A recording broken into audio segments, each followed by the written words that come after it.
Hi guys, good morning. আমি চলে এসেছি ডিউটিতে। হ্যাঁ, এবার ডিউটিতে এসে অফিস থেকে এলাম। অফিস থেকে এসে গাড়ির কাছে এলাম। গাড়ি দাঁড়িয়ে আছে, খালি গাড়ি দাঁড়িয়ে আছে। গাড়ি লোড হবে, তার আগে একবার গাড়িটা চেক করে নেওয়া হবে।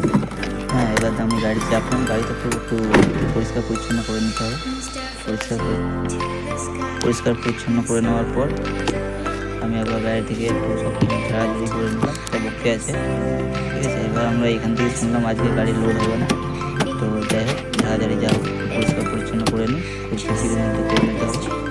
হ্যাঁ, চালান নম্বরটা লিখে নিলাম। আমি আমার নিজের গাড়ির টিপের চালান নম্বরটা লিখে নিই। লিখে আমি এখান থেকে এবার বেরিয়ে যাবো, যেহেতু গাড়ি লোড হবে না। এবার আমি